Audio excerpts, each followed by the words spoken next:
Like it or not, kids love slime. They love making it, playing with it, and grossing you out with it. So why fight it? Instead, think of it as educational fun. Kids learn about chemical reactions while making a mixture that oozes and stretches and is just generally icky to parents, which, of course, makes them love it even more.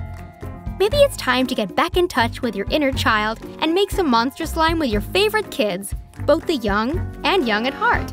Because truth be told, it is kind of fun to play with.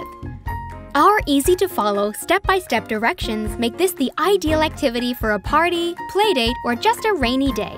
If you're worried about mess, set up a table and all of your supplies in the garage, on a porch or patio, or outside.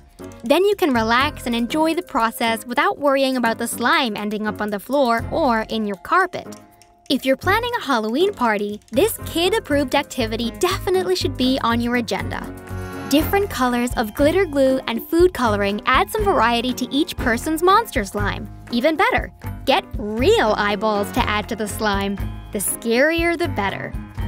Once finished, slime can be stretched and pulled and manipulated into all kinds of shapes. The more you play with it, the better it gets.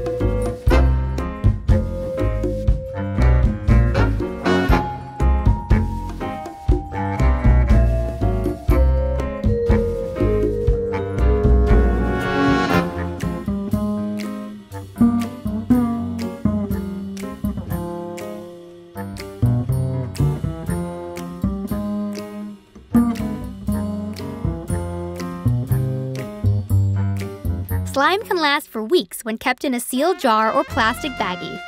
While this may not thrill you, the kids will love it. This activity definitely needs adult supervision. And make sure hands, little and big, are washed thoroughly once slime playtime has ended. Multiply the recipe based on how many slime scientists you have so everyone can take some home. Do you really want all that slime to stay at your house? Small mason jars, plastic containers, or clean baby food jars work well when it comes time to make monster jars to store and transport slime home. Not only can googly eyes adhere to the monster jar for storing the slime, they can definitely go in the slime to make it truly monster-like.